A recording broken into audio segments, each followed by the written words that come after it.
Hola a todos, esta es nuestra primera aula da disciplina Química no Antropoceno.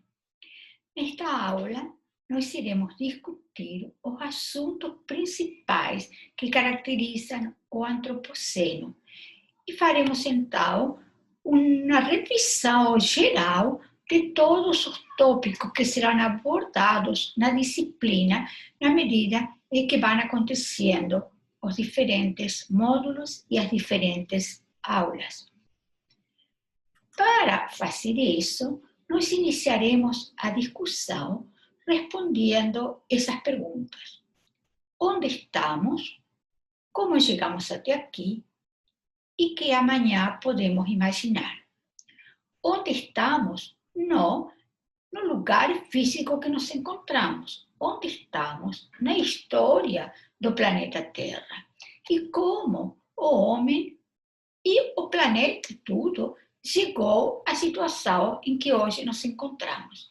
E, finalmente, então, hoje veremos muito rapidamente, depois discutiremos ao longo da disciplina, que é o que se pode esperar do futuro da humanidade e do futuro da Terra.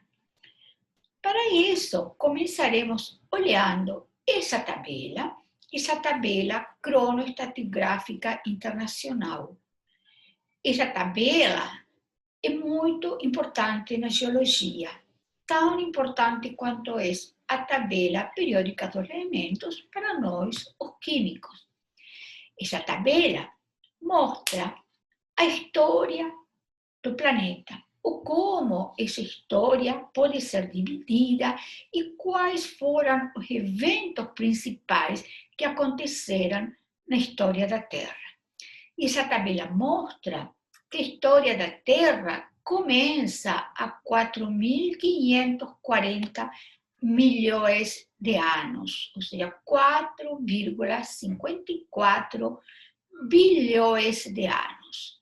Esse é um tempo imenso para a escala humana.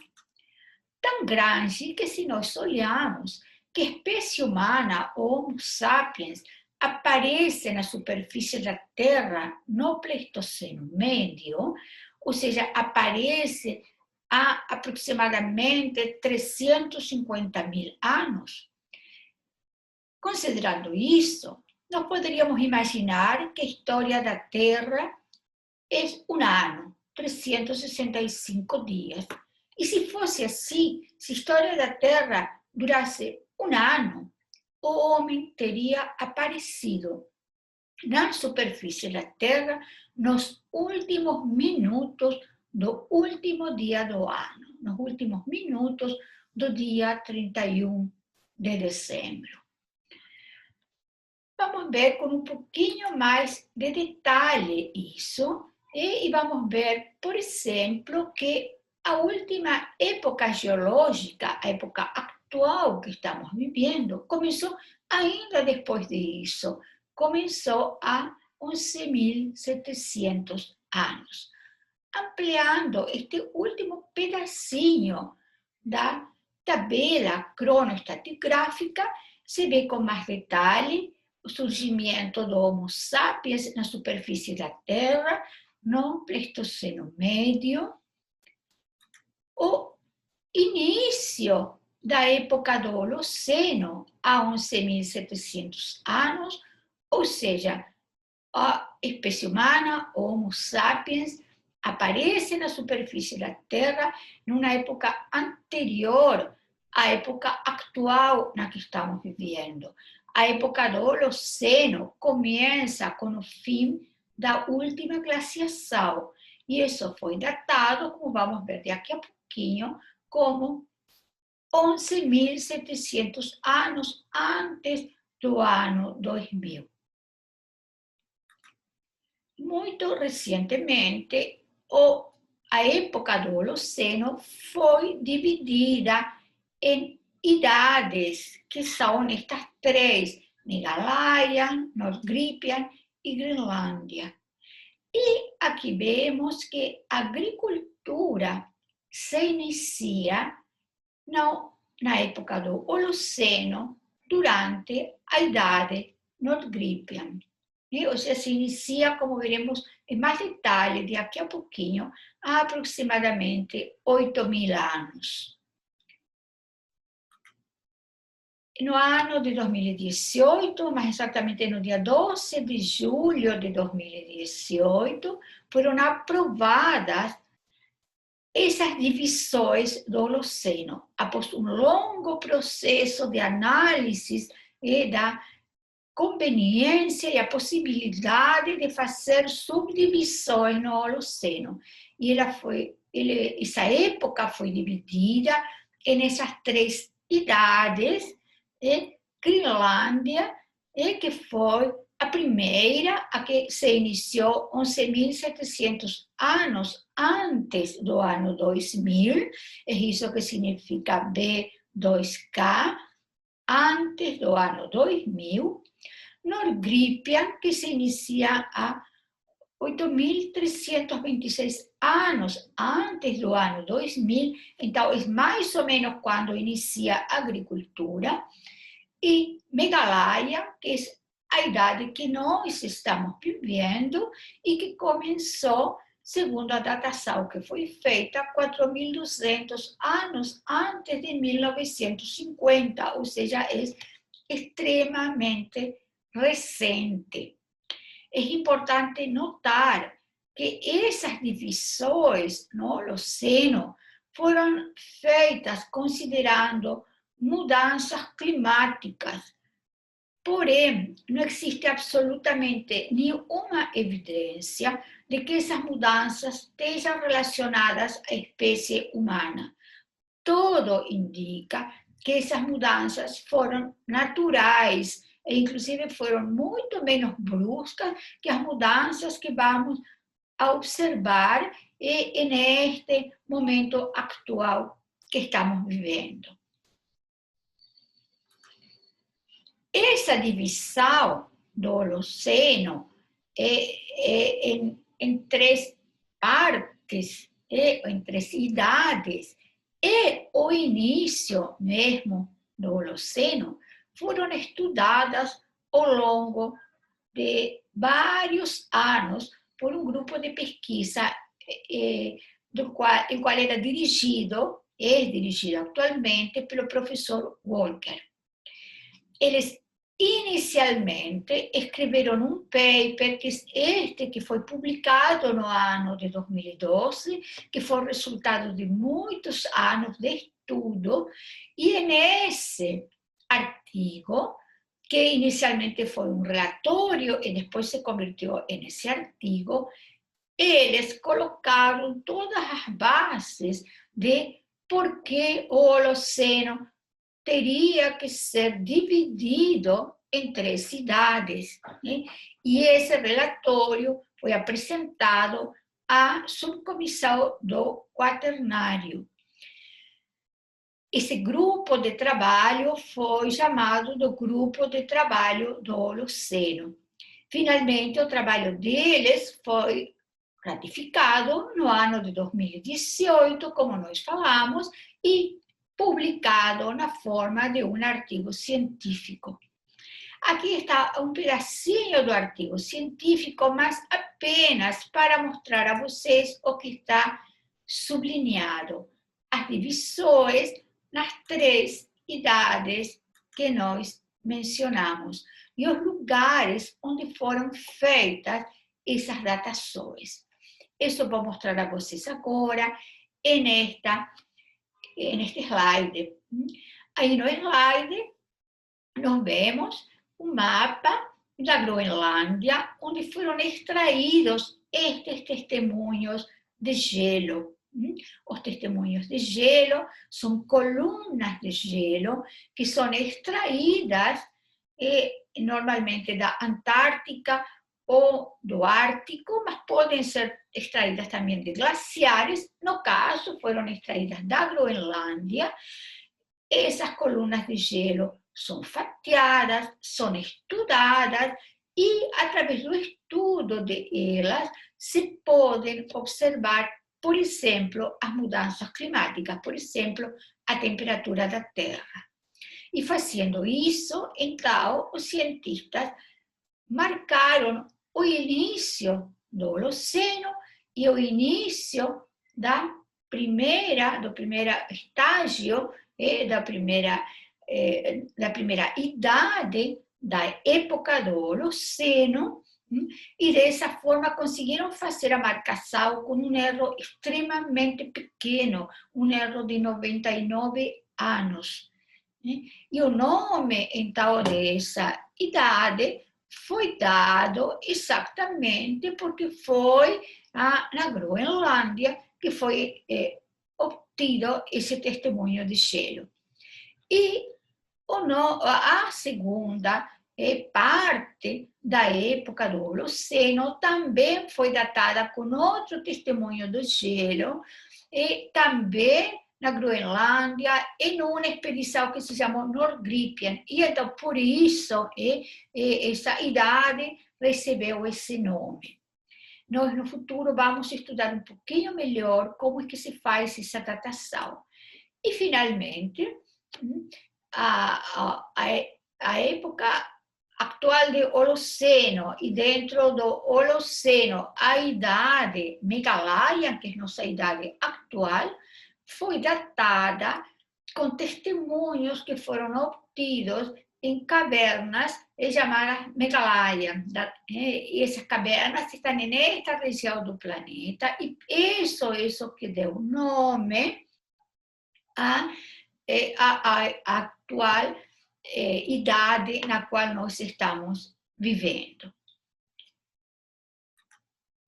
Então, frente a isso, aparece a pergunta: se a história da Terra é tão longa, e nessa história imensa, o homem esteve na superfície da Terra um tempo tão curtinho, e ainda por cima, as últimas datações são bastante recentes, certo?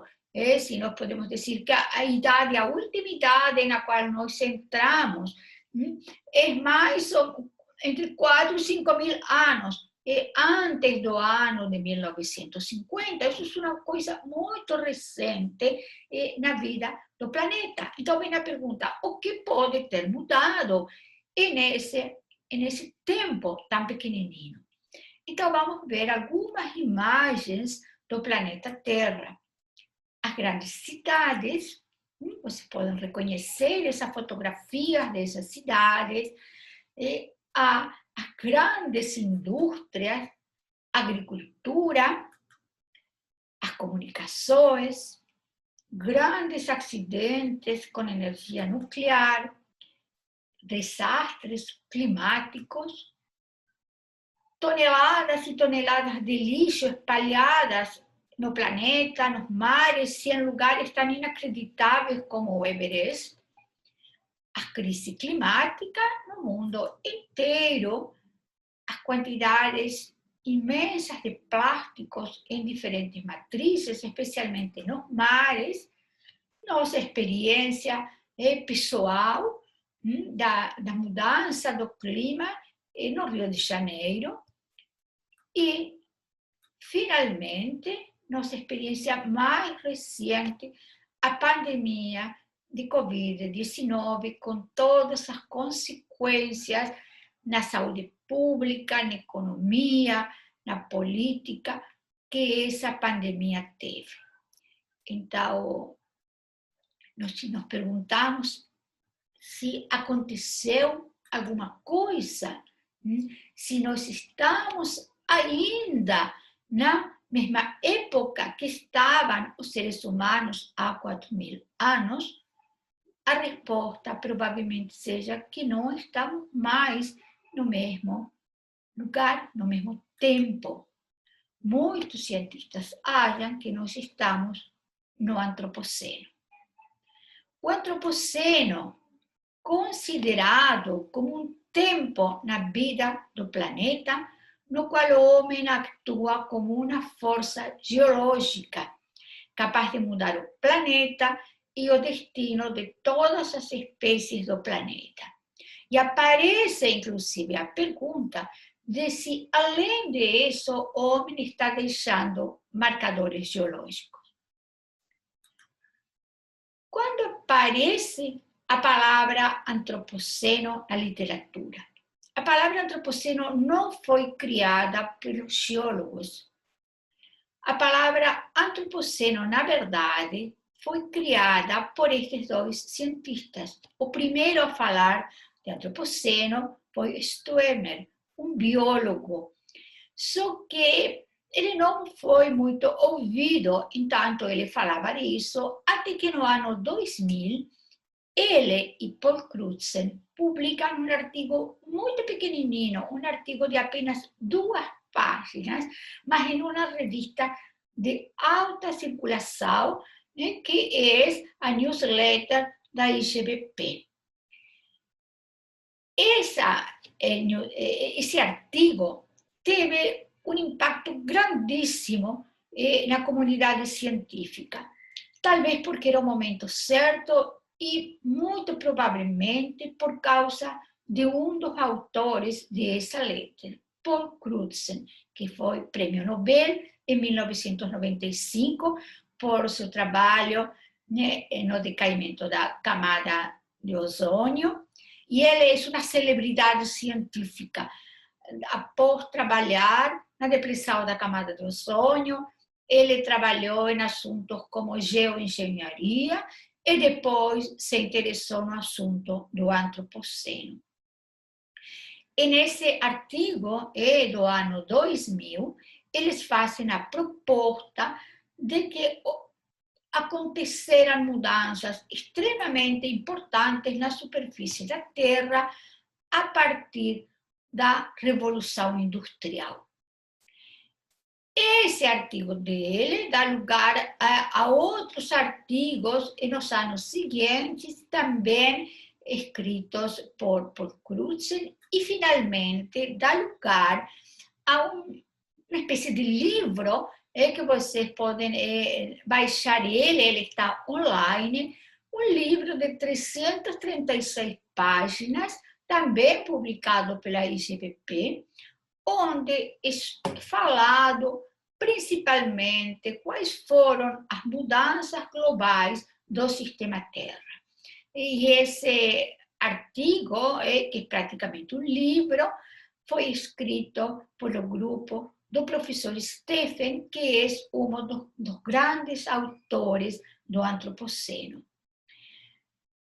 É muito interessante tudo que está escrito nesse livro, e vocês podem baixar ele facilmente, mas eu vou mostrar 2 coisas muito importantes que foram escritas.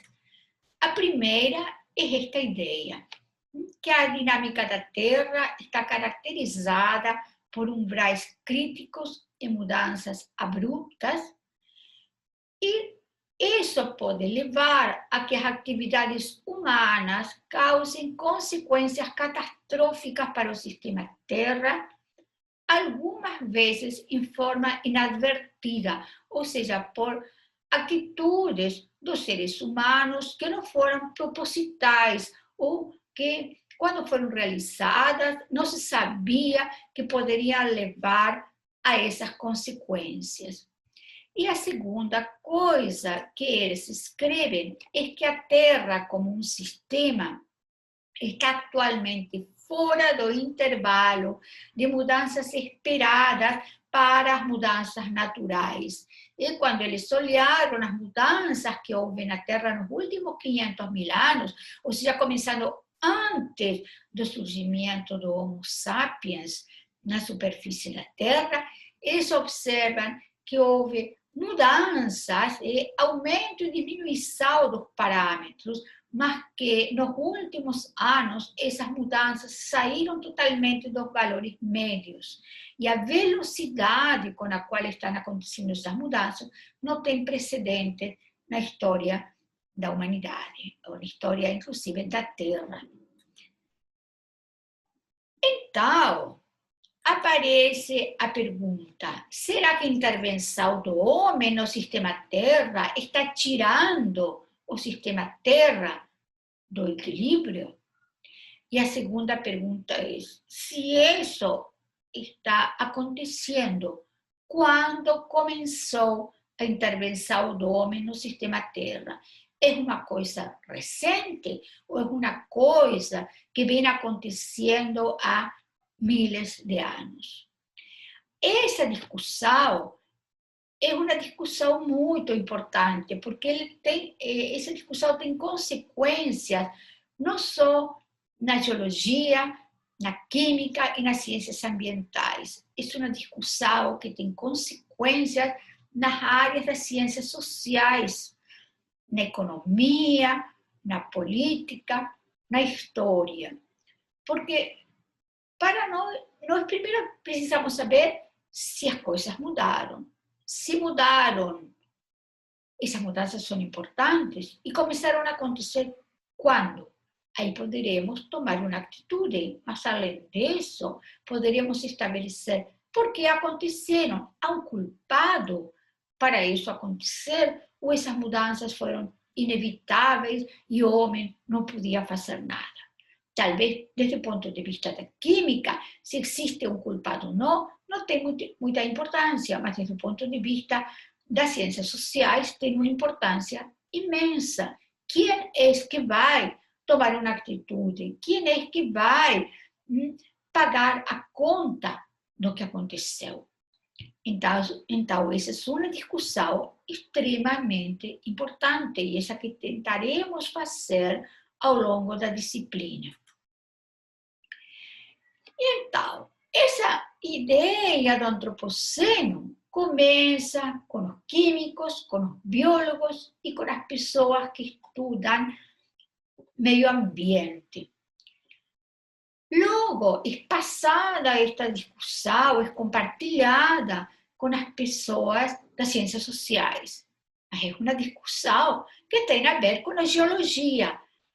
Se é preciso mudar a tabela cronoestratigráfica internacional e tirar o Holoceno e colocar outra coisa, ou colocar outra coisa depois do Holoceno, essa é uma decisão que tem que ser tomada pelos geólogos. Então, são os geólogos que têm que discutir se essa tabela precisa ser mudada e se existem evidências para mudar essa tabela. Essas evidências têm que ser evidências estratigráficas, ou seja, têm que ser evidências que possam ser coletadas do estudo dos testemunhos de gelo, das rochas, dos sedimentos. Vamos então iniciar a discussão da primeira pergunta, que provavelmente é um pouco mais simples, pelo menos neste momento. Quando começa a intervenção do homem no sistema Terra? Então, aqui está feita uma linha do tempo que foi extraída deste artigo do professor Rudman.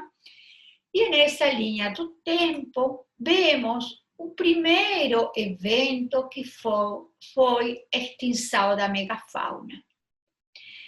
Esse evento se inicia muito antes da agricultura e recentemente foi demonstrado pelos biólogos que esse evento está relacionado às grandes migrações da espécie humana. Nós, em uma aula posterior, vamos ver um filme que se chama O Poema Imperfeito, que está baseado no livro O Poema Imperfeito. O livro é do professor Fernando Fernandes, da UFRJ, e no filme ele faz alguns depoimentos extremamente interessantes e nele ele explica a extinção da megafauna e qual foi o papel da humanidade nesse evento.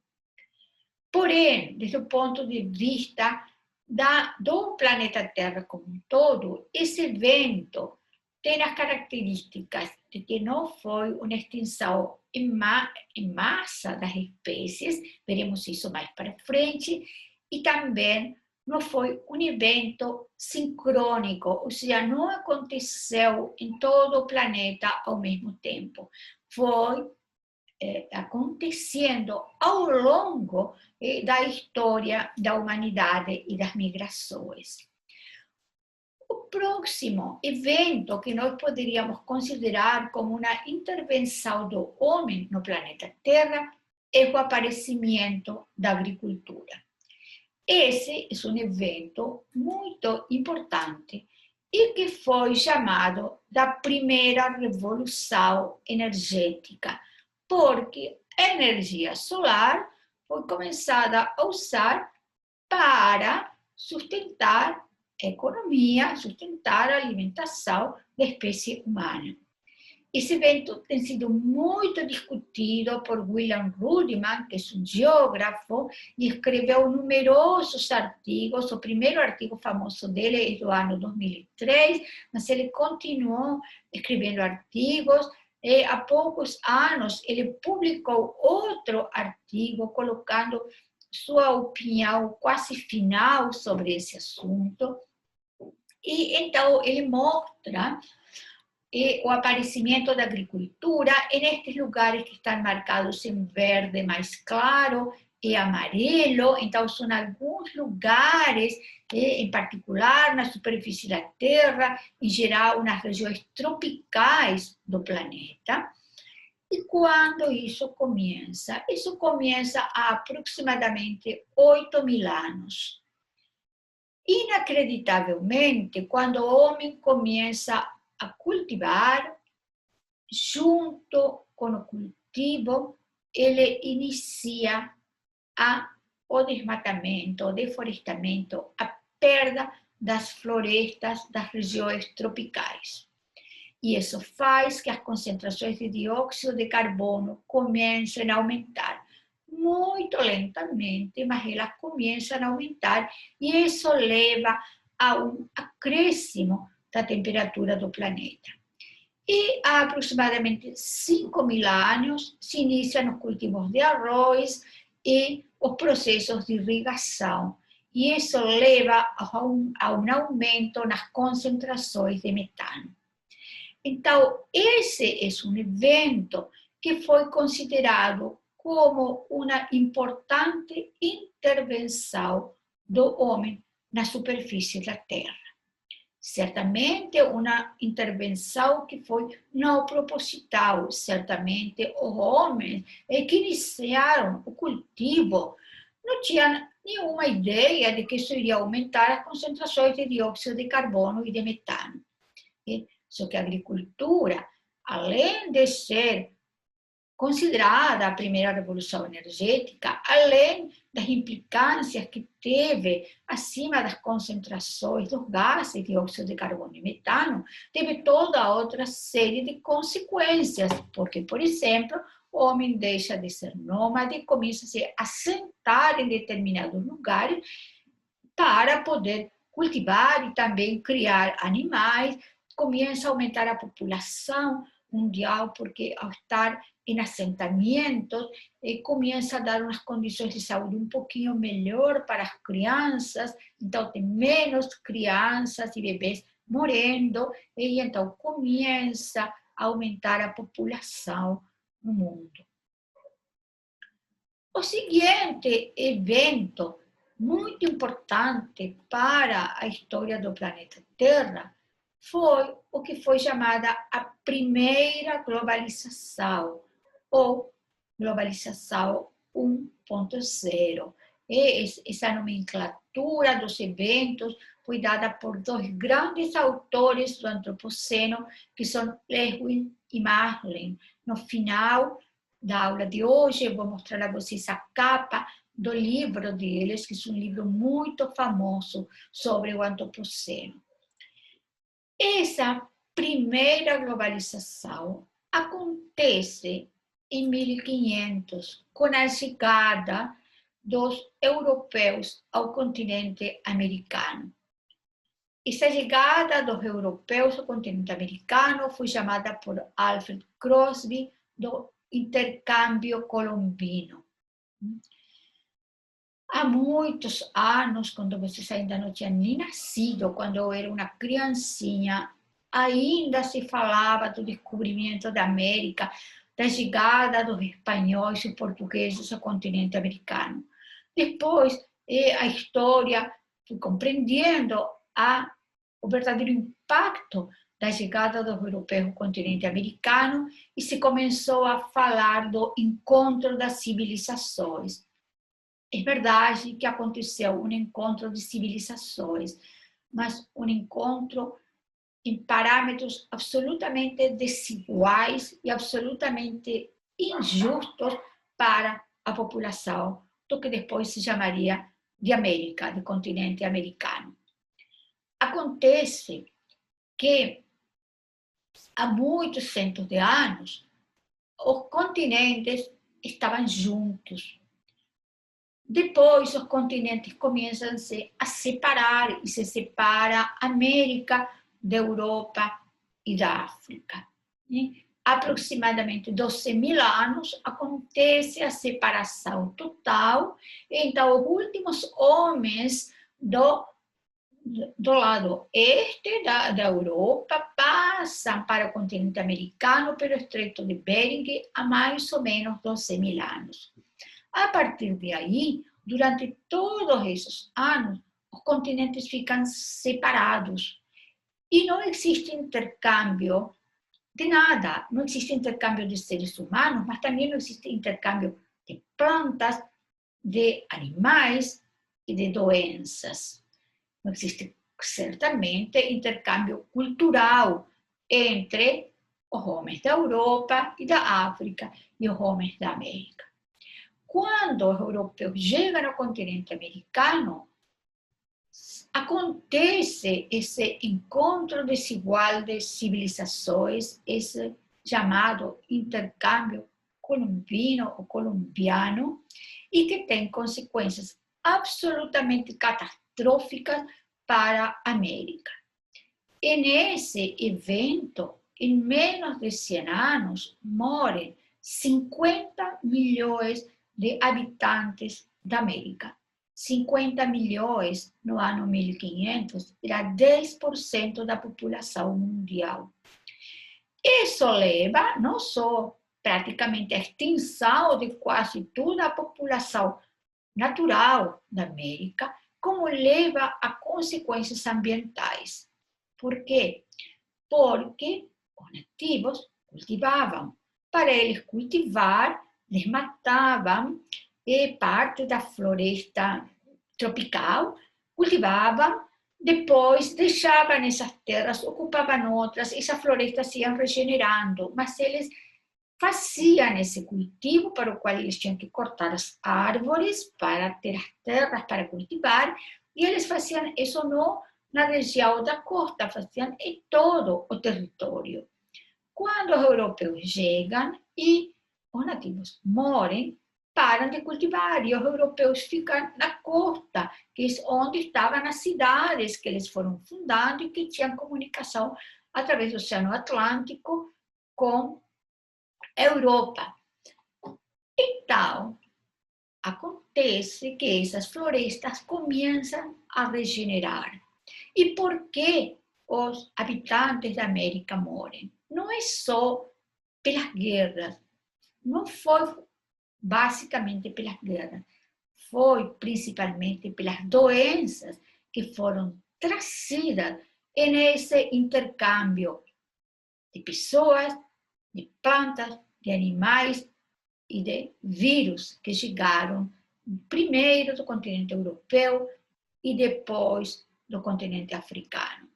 Os europeus estabelecem algo assim como um triângulo trágico de intercâmbio entre África, Europa e América, onde quem tiveram tudo a perder foram os habitantes da África, que foram trazidos como escravos ao continente americano, e os habitantes da América, que morreram em grandes quantidades, provavelmente 90% da população americana morreu. Isso levou a um acréscimo, um decréscimo nas concentrações de dióxido de carbono, porque ao ter um acréscimo na quantidade de plantas, de árvores da floresta, essas árvores absorveram dióxido de carbono. Então, as concentrações de dióxido de carbono que vinham aumentando pelo desenvolvimento da agricultura diminuíram aproximadamente 7 partes por milhão entre 1500 e 1600. E isso levou a uma diminuição na temperatura do planeta, uma diminuição pequena. Aqui em vermelho está aquela diminuição nas concentrações de dióxido de carbono e uma pequena diminuição na temperatura do planeta. Esse evento foi chamado pelas pessoas que estudam a possibilidade do antropoceno como Orbis Spike. E foi considerado um evento muito importante.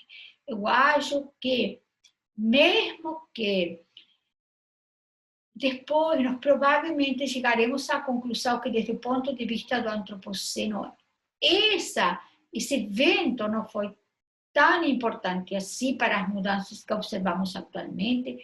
É um evento com uma dimensão histórica e social imensa. E é neste momento que nós estamos vivendo da epidemia de Covid, é um evento também muito interessante, porque a epidemia de varíola que aconteceu no continente americano foi chamada da primeira pandemia do antropoceno, ou seja, o primeiro evento reconhecido onde uma doença passou os continentes e dizimou uma quantidade absurdamente grande de pessoas. Posteriormente, e não muito tempo após isso, acontece a segunda revolução energética, que foi a Revolução Industrial, que foi o evento que Paul Crutzen considerou como o evento que inicia as mudanças no planeta. Nós, um pouquinho mais para frente, iremos discutir isso, o evento da chegada dos europeus à América e o evento da Revolução Industrial estão próximos e estão relacionados e têm a ver com a abertura de mercados e com maior disponibilidade de bens.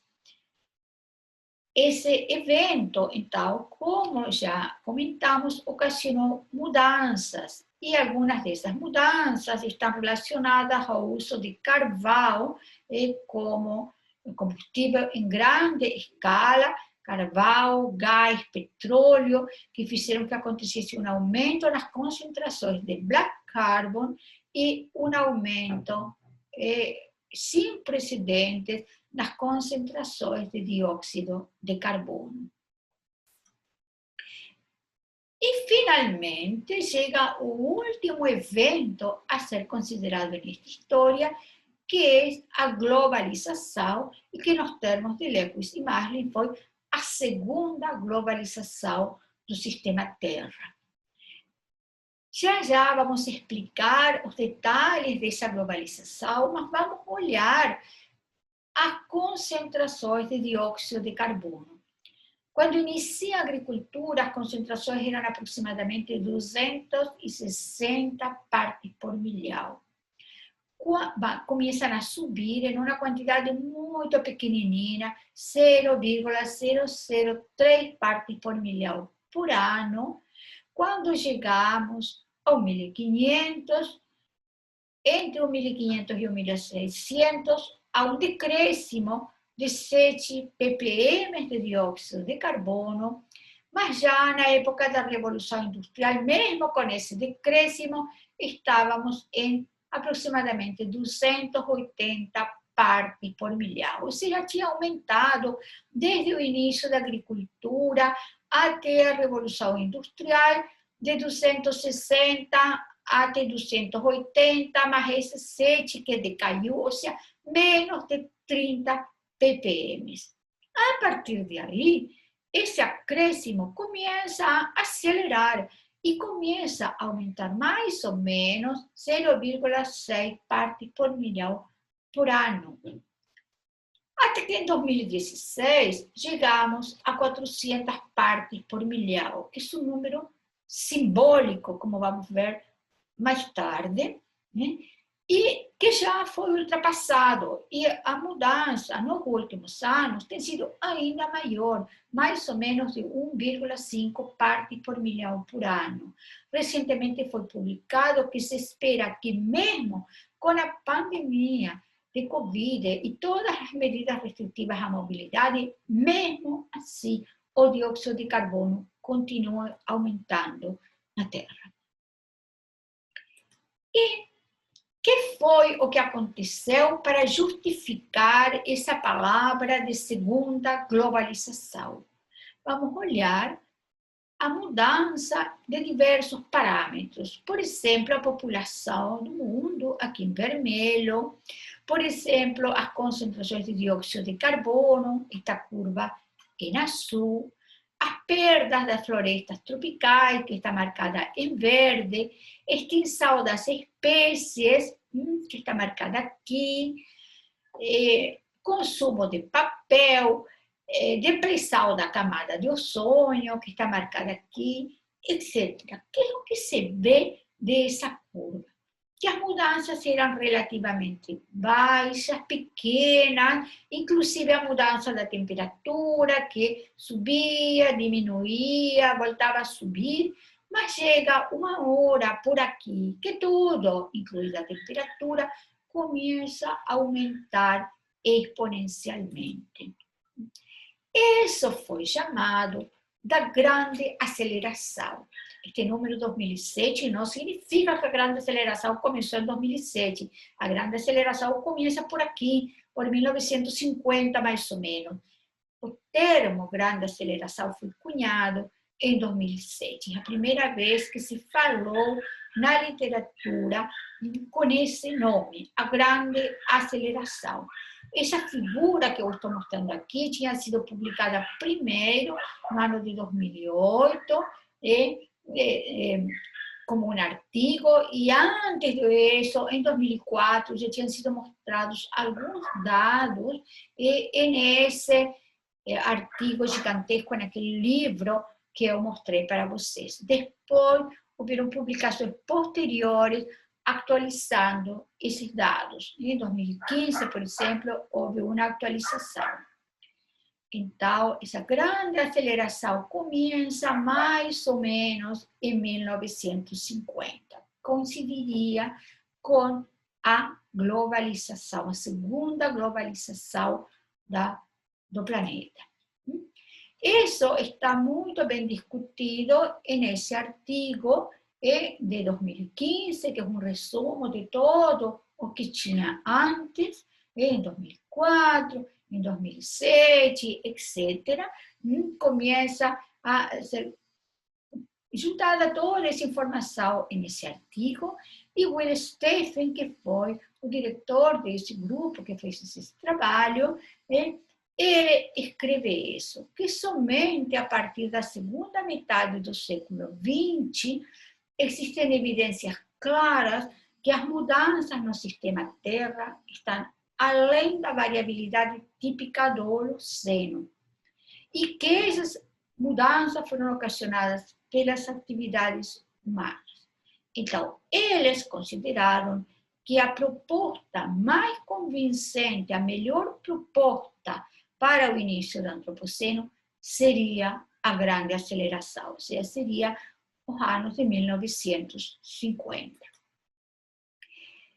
E nesses artigos foram mostradas estas figuras que são consideradas ícones do Antropoceno, são figuras que têm dado a volta ao mundo, onde nas figurinhas da esquerda são mostradas parâmetros socioeconômicos e nas figuras da direita parâmetros ambientais. Veja neles, por exemplo, população, produto bruto interno, investimentos externos, população urbana, uso da energia, uso de fertilizantes, grandes represas, uso da água, produção de papel, transporte, telecomunicações, turismo internacional. E algumas coisas, claro, existem antes de 1950, outras começam a partir de 1950, como o turismo, produção de papel, telecomunicações, mas seja como for, é muito claro que a partir de 1950, esos parámetros comienzan a aumentar exponencialmente. Y también con los parámetros de Terra, que eu vou mostrar aqui em uma figurinha um pouco maior, como as concentrações de dióxido de carbono, óxido nitroso e metano, a depressão da camada de ozônio, a temperatura da superfície da Terra, a acidificação dos oceanos, algumas atividades como a pesca marinha, a cultura de camarão, as concentrações de nitrogênio, especialmente nas regiões costeiras, a perda de florestas, especialmente florestas tropicais, uso da terra e perda de biodiversidade. Vejam que isso abrange aspectos da química, das ciências ambientais, da biologia. Vejam que foi incluída nessas figuras a criação de camarões, né? Algumas pessoas ficam bastante curiosas de por quê, e é porque, desde o ponto de vista ambiental, é uma atividade que ocasiona uma grande degradação do meio ambiente, uma grande poluição, e é também, claro, um indicativo do desenvolvimento econômico. Vejam que a maioria desses parâmetros continuam a aumentar, e só um desses parâmetros claramente estabilizou, que foi a depressão da camada de ozônio, que nós discutiremos no final da aula de hoje. Alguns parâmetros estão aumentando um pouquinho mais lentamente, e provavelmente se deva, inclusive, ao próprio esgotamento dos recursos naturais, por exemplo, dos espaços que podem ser utilizados na terra, ou os recursos marinhos, talvez tomara em uma pequena medida a medidas que estão sendo tomadas pelos governos e pelas pessoas. E, finalmente, chegamos, na mesma época, ao evento que foi o surgimento da energia nuclear, e que simbolicamente foi escolhido como sendo em 1945, claro que foi antes, mas em 1945 acontece o primeiro teste nuclear, a primeira bomba nuclear, como parte do projeto Manhattan, e isso aconteceu em 16 de julho de 1945. Esta é uma fotografia da explosão nuclear, e esta é uma fotografia de um pequeno grau de areia que ainda tem traços radioativos. Esta outra fotografia saiu ultimamente, é uma fotografia já bastante famosa, que é essa explosão de um artefato nuclear feita pela União Soviética, e que dizem que foi a maior explosão nuclear da história dos experimentos nucleares. Existe um filme, um documentário sobre isso, e a fotografia de propaganda desse documentário é exatamente essa aí. Também, claro, como consequência do uso da energia nuclear, aconteceram coisas boas, como a medicina, por exemplo, os avanços da medicina, e também grandes acidentes nucleares. Daqui a pouco nós vamos continuar discutindo um pouquinho disso. Então, agora vamos para a segunda pergunta. A primeira era, quando começaram as mudanças no sistema Terra? E nós temos bastantes elementos para escolher diferentes eventos como os eventos possíveis. A partir de aí, então, vem a pergunta: essa tabela precisa ser mudada ou não? E para eu mudar, eu preciso ou não preciso evidências estratigráficas? Certamente que os geólogos vão dizer sim, claro que precisa. De outra forma, não pode ser mudada essa tabela. Então, se iniciou uma discussão sobre se essa tabela tinha que ser mudada, e se tinha que ser mudada, como? Será que já não estamos mais no período quaternário e temos que criar un nuevo periodo después del Cuaternário? ¿O será que no estamos más en la época del Holoceno y tiene que ser criada na tabela una nueva época? ¿O apenas nos tenemos que dividir o Holoceno en otra idade que inclua o Antropoceno? Para responder essa pergunta, como já falamos, precisamos marcadores geológicos, mas muito mais do que isso. Esses marcadores têm que ser sincrônicos no planeta. Ou seja, o marcador que for encontrado não pode ser que dê um sinal só em um lugar do planeta. Tem que ter sinais semelhantes em outros lugares do planeta. E essa discussão terá que ser feita e levada à subcomissão do Quaternário, à Comissão Internacional de Estratigrafia, e depois que foi aprovada por a subcomissão do Quaternário e pela Comissão Internacional de Estratigrafia, terá que ser aprovada pela União Internacional de Ciências Geológicas, como foi aprovada a divisão do Holoceno. Então, para discutir se existem ou não marcadores geológicos sincrônicos no planeta, foi formado, dentro da subcomissão do Quaternário, um grupo de trabalho, o GT do Antropoceno, que foi formado em 2009, então ele já tem 11 anos de estudos, e que foi liderado, e continua sendo liderado, pelo professor Sarsy-Wesky. Esse pessoal, então, fez uma série de estudos. O grupo de trabalho inclui mais de 30 cientistas, alguns deles são estes aqui, que publicaram este artigo, que tem nomes que já mencionamos, Will Stephen, Waters, e o diretor, o coordenador do grupo de trabalho. Eles começaram a juntar as evidências.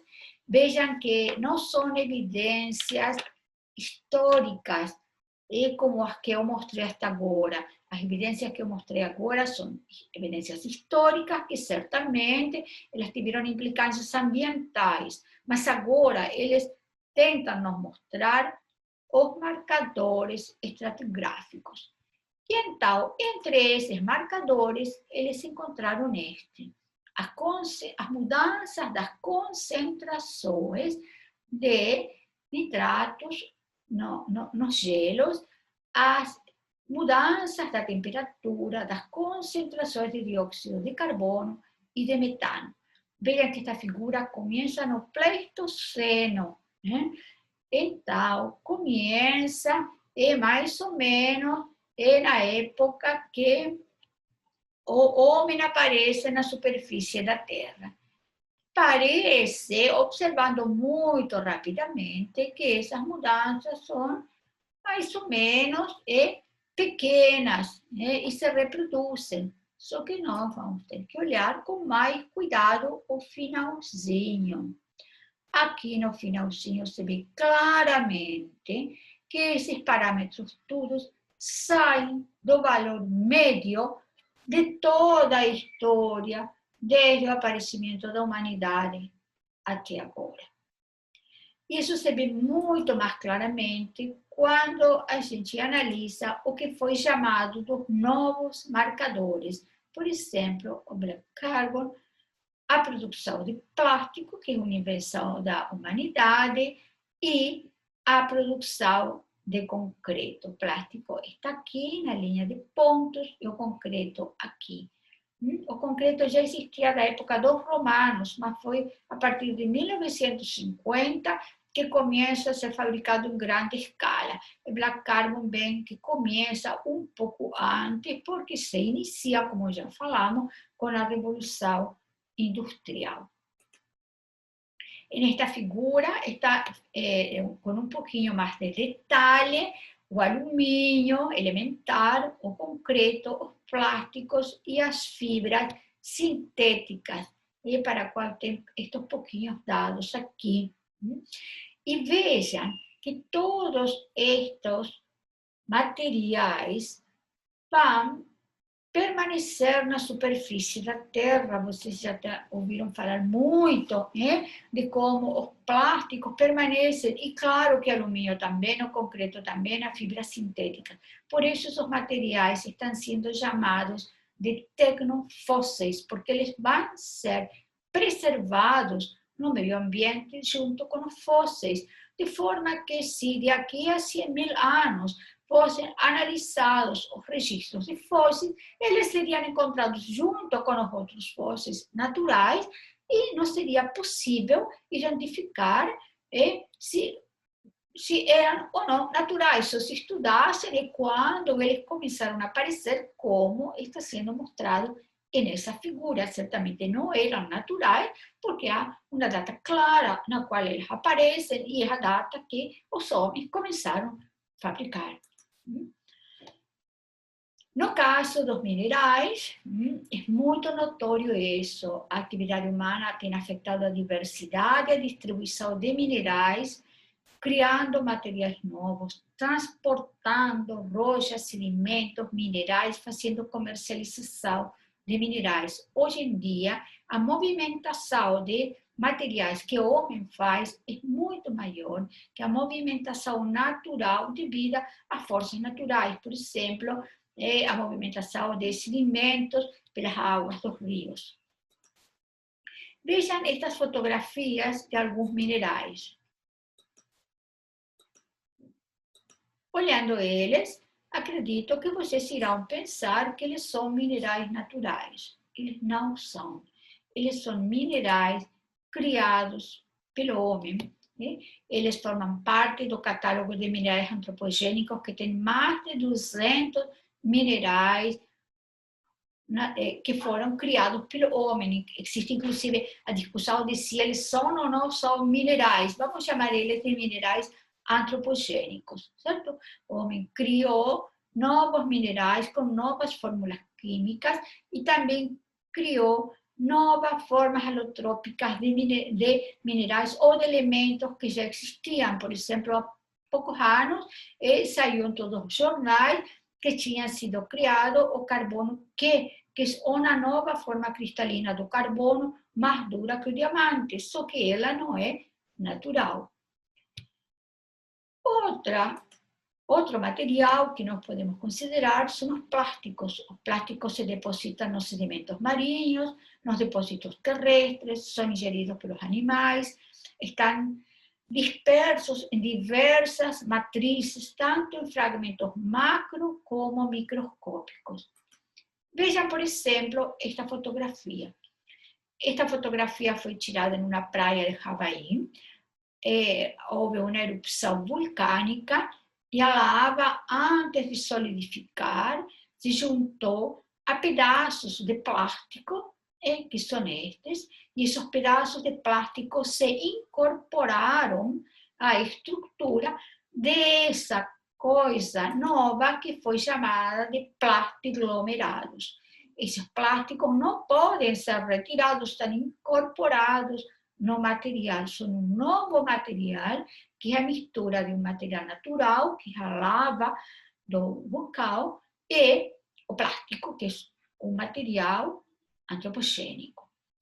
E, finalmente, esta fotografia muito trágica, muitas fotografias como essa têm dado volta ao mundo, certo? Dos animais que ingerem plásticos e que no futuro, então, serão encontrados os restos desses animais junto, né, com os plásticos, como se esses plásticos fossem parte já da vida do planeta.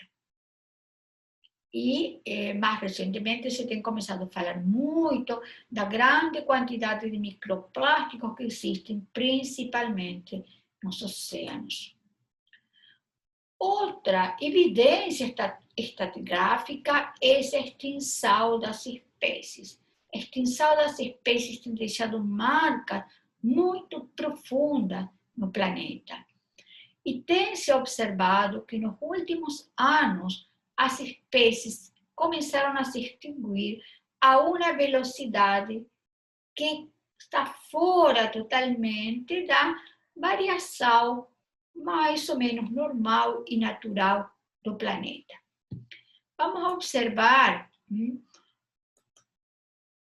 primeiro, o que significa extinção das espécies. Os biólogos consideram que houve uma extinção em massa de espécies quando 75% ou mais das espécies foram extintas ou ameaçadas.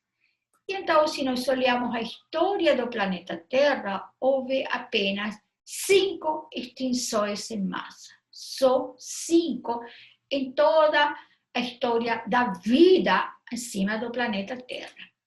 A primeira extinção foi no Ordoviciano, há 450 milhões de anos. A segunda foi há 360 milhões de anos. A terceira foi a Permiana, há 251 milhões de anos. Foi a maior extinção das espécies que se conhece. Aqui está o Permiano. Aqui a extinção que marca o fim do Permiano. E nesse momento foram extintas aproximadamente 95% das espécies na superfície da Terra. A seguinte foi a do Triássico-Jurássico, há 200 milhões de anos, que divide o Triássico do Jurássico. Após essa extinção é que aparecem os dinossauros, que são extintos na última extinção massiva de espécies, que foi a do Cretáceo Terciário, há 66 milhões de anos. Bem, os cientistas acham que se as coisas continuam da forma que estão, provavelmente em algo assim como 100 anos ou 200 anos, vamos chegar a essa quantidade trágica de 75% das espécies extintas.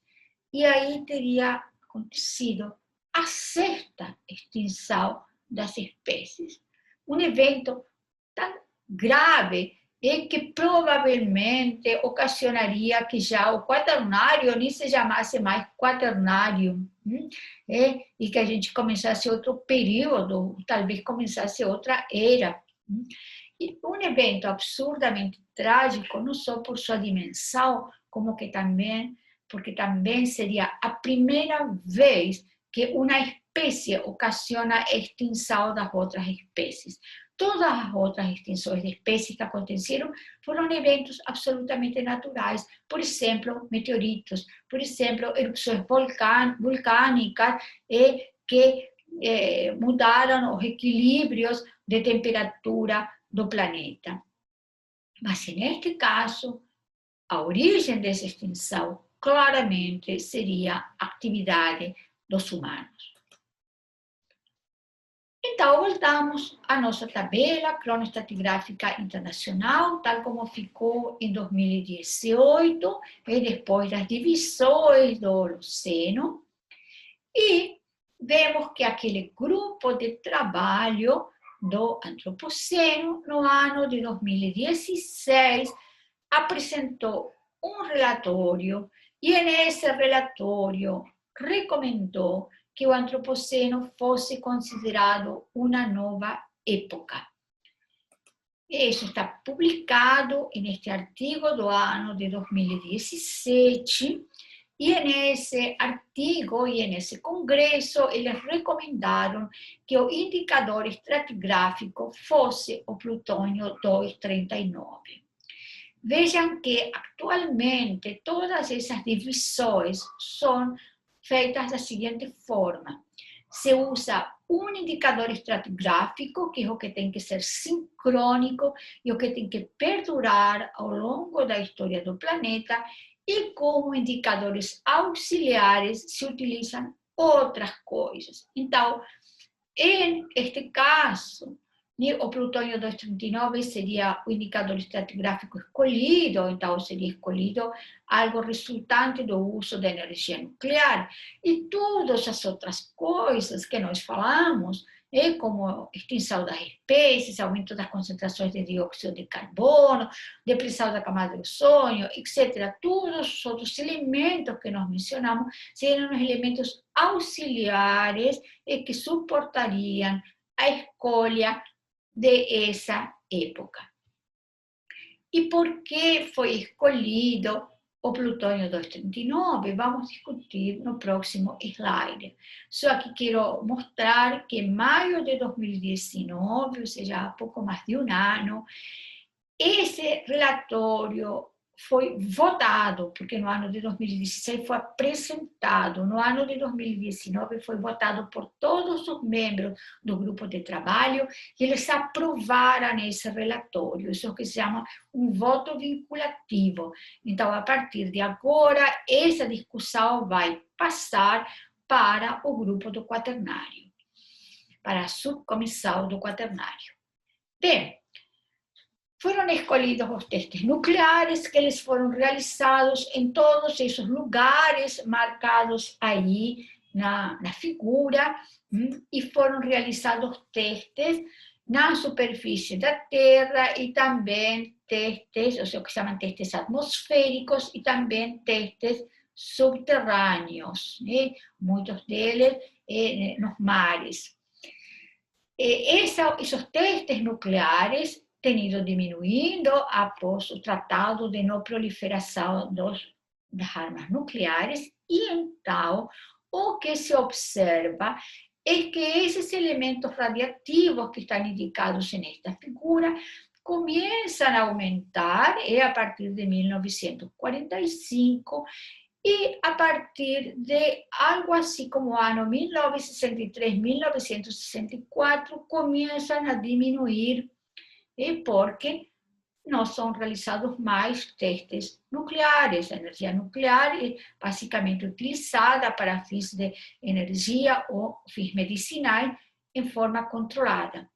Então, esse é um marcador muito interessante desde o ponto de vista da geologia, porque tem um aumento, um pico e uma diminuição.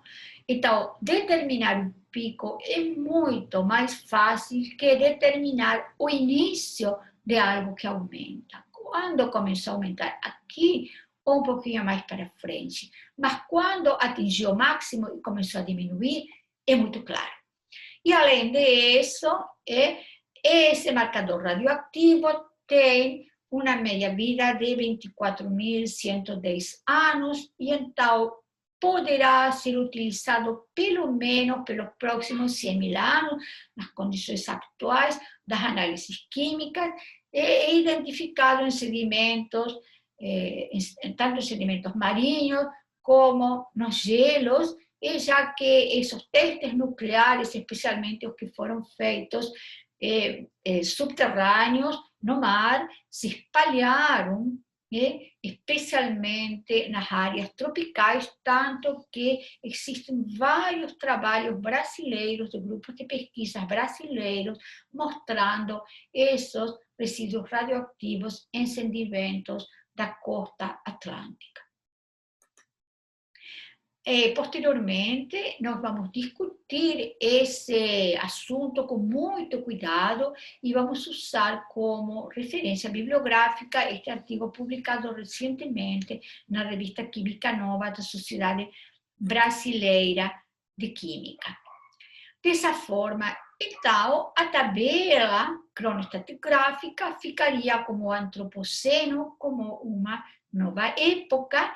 E então nós temos mostrado aqui as duas mudanças recentes, a mudança de 2018 das divisões do Holoceno, que estão explicadas neste artigo que eu mostrei no início, e a mudança que seria da nova época do Antropoceno após a época do Holoceno. Vejam que há uma diferença entre este artigo e este é o artigo da aprovação final pela União Internacional e este é o artigo da proposta. Ele ainda tem que ser aprovado, o Antropoceno ainda não está na tabela, é uma proposta do grupo de trabalho. Bem, existe também uma discussão paralela e é se precisa ou não realmente mudar a tabela cronoestratigráfica, se precisa ou não ter evidências estratigráficas para falar de antropoceno. E essa resposta depende do ponto de vista da discussão. Existem basicamente dois pontos de vista. Das pessoas que dizem que não precisa evidências e que não precisa mudar a tabela, e as pessoas que dizem que precisa mudar. Entre as pessoas das ciências naturais que dizem que não precisa mudar nada, está Rudiman. Provavelmente é o maior expoente desse pensamento. Rudiman é quem fala que o início da intervenção do homem em cima da terra começa com a agricultura, foi ele que criou este desenho, e ele considera que o antropoceno não precisa uma definição formal e que praticamente, como foi escrito, o antropoceno poderia ser escrito com minúscula, não como uma época, mas como uma característica. Estamos nos tempos do antropoceno, onde o homem tem uma intervenção muito forte em cima do planeta Terra, mas não precisamos que os geólogos façam absolutamente nada ao respeito. Vejam que nas ciências sociais também não existe essa discussão de se os geólogos precisam ou não aprovar essa divisão. Já nas áreas da química, das ciências ambientais e, logicamente, na área da geologia, os cientistas acham que sim, é preciso fazer uma definição formal. Então, sim, a União Internacional tem que dizer se o antropoceno existe ou não existe e quando começou. Tanto que esse grupo de cientistas chegaram a dividir o antropoceno em estágios. Vejam que essa não é uma divisão geológica, é uma divisão do ponto de vista do estudo, como foi evoluindo o antropoceno ao longo da história da humanidade. Então, existiria um primeiro estágio, que seria um estágio zero, que seria o antropoceno temprano, onde quase não se observa nenhuma mudança e que estaria relacionado à agricultura. Teria, então, o início do primeiro estágio, que é a Revolução Industrial, e que é a proposta que Crutzen e Sturmer fizeram no ano 2000. Eles propuseram que começou mais ou menos em 1750, por aí, ou como está na figura, mais ou menos em 1800, já relacionado à Revolução Industrial. Existe a outra proposta, que é a do grupo do trabalho do antropoceno, que diz que começou mais ou menos em 1950, aproximadamente, então, com a segunda globalização. E tem também pessoas que pensam que nós estamos entrando em um terceiro estágio. Qual seria esse terceiro estágio? Seria o estágio no qual a humanidade toma consciência das mudanças que estão sendo realizadas, do que está acontecendo no planeta, e então começam a ser tomadas atitudes. Claro que essa é uma visão bastante otimista, mas é uma visão bastante interessante. Vejam que nestes últimos anos, que, por exemplo, começam a aparecer revistas, até revistas que se chamam Antropoceno, o tema do Antropoceno começa a ser discutido não só nas universidades, ele é discutido na mídia, em livros, tem saído muitíssimos livros publicados sobre esse tema, grandes jornais, como The Guardian, por exemplo, publicaram muitos artigos desse tema, e até foi criado um museu, o Museu do Amanhã, nosso Museu do Amanhã, no Rio de Janeiro, que é o primeiro museu que fala de antropoceno. Então, existe essa possibilidade de considerar que estamos iniciando um terceiro estágio do antropoceno. Fica agora a pergunta muito difícil de que amanhã podemos imaginar. Existem muitas respostas para isso, foram escritos muitos artigos, muitos livros. Uma das possibilidades é essa que foi apresentada na revista Science em 2015, em que está baseada no conceito dos limites planetários. Esse conceito foi criado no ano de 2009 por estes autores, principalmente por Rockström, e tem todo um instituto que vocês podem encontrar os trabalhos deles na internet, que fala muito sobre isso, junta muito material sobre esse tema. E a proposta dos limites planetários é a seguinte: escolher uma série de parâmetros que são fundamentais para a vida do planeta. Esses parâmetros foram câmbio climático, mudança climática, integridade da biosfera, mudanças no uso da terra, uso da água potável, mudanças nos fluxos biogeoquímicos, especialmente do nitrogênio e do fósforo, acidificação dos oceanos, aumento das concentrações de aerossóis atmosféricos, depressão da camada de ozônio e novos materiais. E para cada um desses parâmetros foi escolhida o que foi chamado de uma variável de controle, e eu vou ilustrar aqui para o dióxido de carbono. Então, para a mudança climática foi escolhido algo que represente a mudança climática e foi pensado que o mais apropriado eram as concentrações de dióxido de carbono, já que estão intimamente relacionados e as concentrações de dióxido de carbono podem ser medidas, e de fato são medidas na superfície da Terra e publicadas constantemente. Então, para cada variável de controle foram estabelecidas 3 regiões. A região segura que fica dentro do primeiro círculo e que está marcada na cor verde.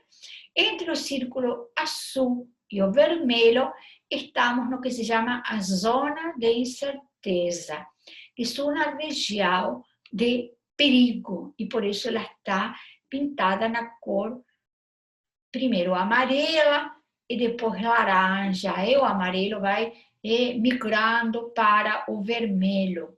É uma série de valores para os parâmetros, no qual temos que ter absoluto cuidado, porque provavelmente vamos sair da região de controle.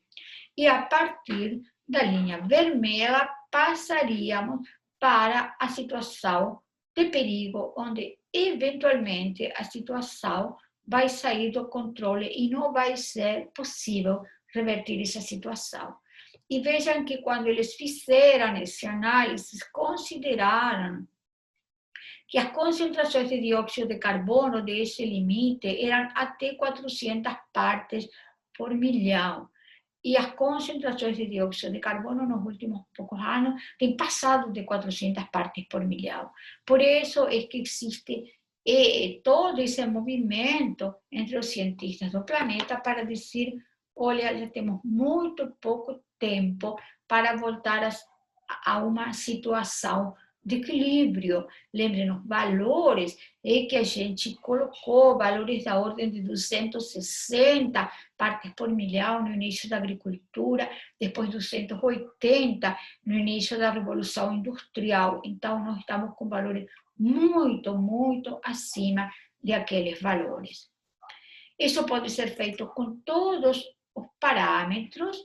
Um parâmetro extremamente crítico é a extinção das espécies, então, para a integridade da biosfera, foi escolhido como a variável de controle a extinção das espécies, e vejam que a região ou zona de incerteza entre 10 e 100 extinções por milhões de espécies, e nós já passamos o número de 100.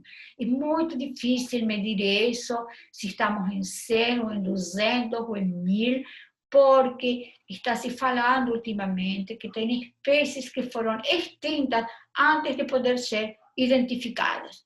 Mas se sabe que já estamos entrando em uma zona, em uma região irreversível. Finalmente, eu queria mostrar o exemplo do ozônio, porque é um exemplo icônico de como as coisas podem ser mal e bem feitas. Como é que o ozônio começa a desaparecer da estratosfera?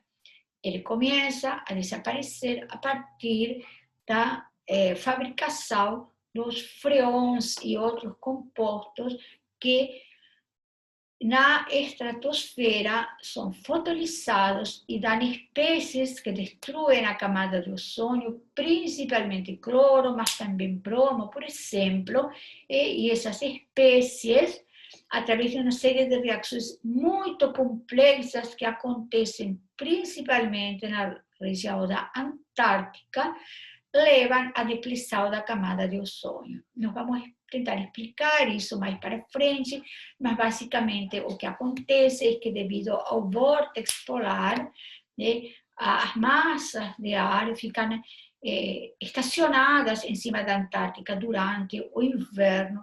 Aqueles compostos se incorporam aos cristais de gelo das nuvens, que começam a acumular os compostos de cloro, e quando começa a primavera, os cristais de gelo começam a liquar, então essas moléculas começam a fotolizar, liberar cloro e reagem fazendo a extinção das moléculas de ozônio. Vejam que, se nós consideramos um número global, a diminuição da camada de ozônio não foi muito grande, mas esse número é enganoso, porque é um valor, né, global. A diminuição na região da Antártica chegou a 33%. Então, isso é um valor muito grande. Porém, a partir do ano 2015, os cientistas da NASA começaram a notar que não é que o buraco da camada de ozônio diminuiu, é que o buraco da camada de ozônio parou de aumentar. Isso já é uma coisa muito boa, porque cada vez o buraco estava maior. E por que acham que o buraco da camada de ozônio parou de aumentar?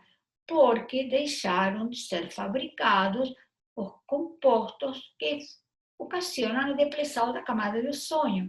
E por que aconteceu isso? Por causa do Protocolo de Montreal. Então, eu considero esse um exemplo quase icônico. Por quê? Porque o processo da depressão da camada de ozônio acontece a partir de uma invenção dos seres humanos, né, que são aqueles compostos que, quando foram fabricados inicialmente, não se sabia que ocasionavam esse problema.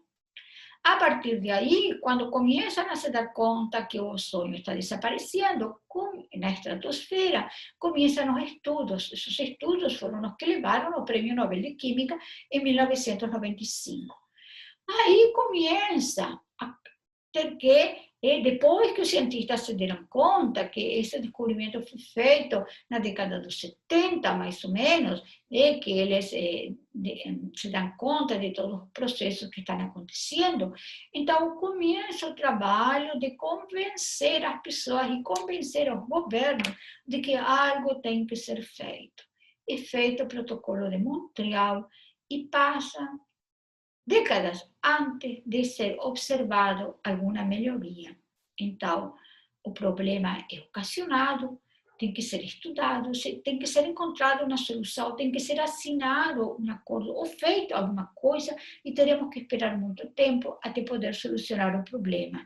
É algo muito riscoso, porque no caso, o caso do Protocolo de Montreal é considerado o acordo entre países mais exitosos da história da humanidade. Praticamente todos os países do mundo assinaram esse acordo. Agora, os acordos que têm a ver com as mudanças climáticas não parecem tão simples de serem assinados, então a situação é muito mais grave que com a depressão da camada de ozônio. Finalizando, então, nossas perguntas. Onde estamos? Eu, pelo menos, acho que estamos em um novo tempo, que é o antropoceno, ao margem de qualquer discussão geológica sobre se é ou não é uma época. Que amanhã podemos esperar? Que futuro podemos esperar?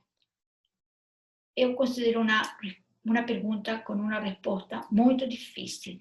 Eu vou mostrar a vocês alguns exemplos de lugares onde vocês podem achar a resposta.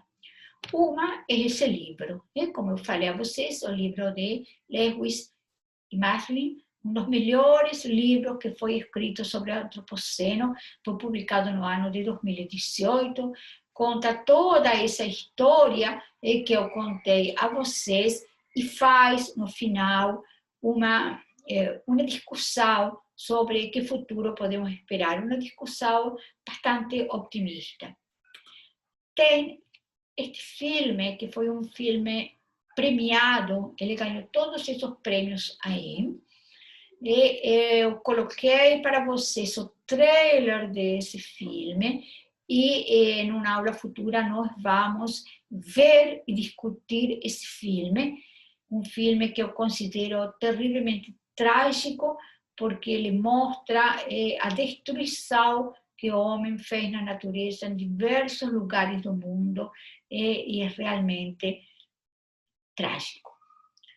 E existe, entre outras visões de pessoas que não são da química nem das ciências ambientais, por exemplo, a professora Kate, que é uma economista muito famosa, e que fez uma proposta de como os Objetivos do Desenvolvimento Sustentável das Nações Unidas poderiam ser unidos a esta figura dos limites planetários, e ela propõe que, de alguma forma, poderiam ser unidas as duas coisas e conseguir que a situação fosse revertida e ainda resguardando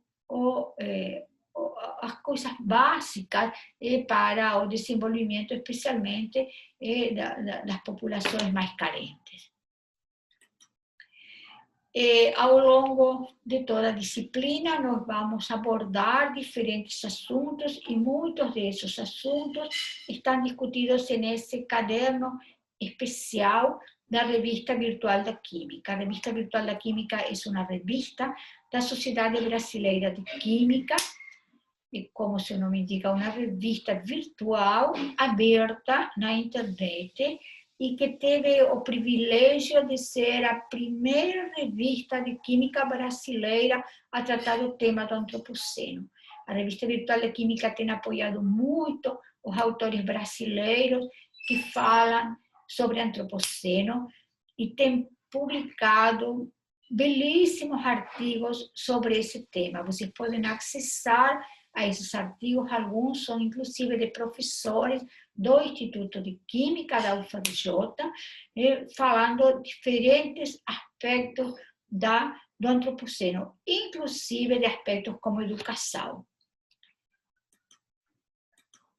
E, finalmente, é impossível falar de antropoceno sem falar do Museu do Amanhã.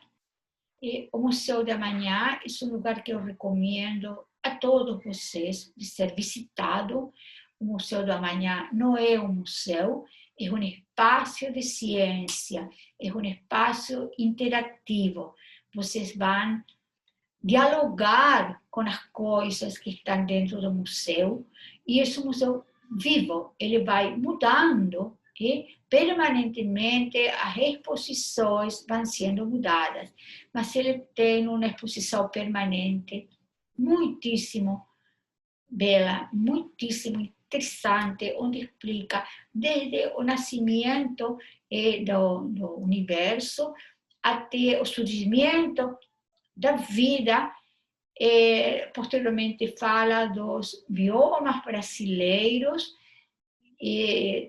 com uma ênfase muito grande no Rio de Janeiro, fala da sociedade, da evolução social, até chegar à parte do antropoceno, a exposição principal do antropoceno. Estes são os totens, onde são projetadas imagens em forma de filmes, porque eles têm o tempo inteiro, os computadores vão atualizando os números que estão sendo mostrados, e então vai mostrando como o homem vai impactando a Terra. Mas depois disso, vocês passam ao futuro, onde ele dá uma série de possibilidades para o futuro do homem no planeta.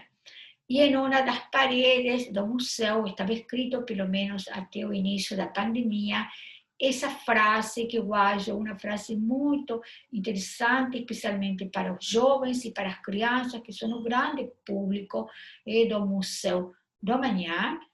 Uma frase que mostra que o futuro depende de nós, que nós podemos mudar esse futuro. E eu considero que vocês, como estudantes de Química, têm um papel fundamental no que vai vir de aqui para frente.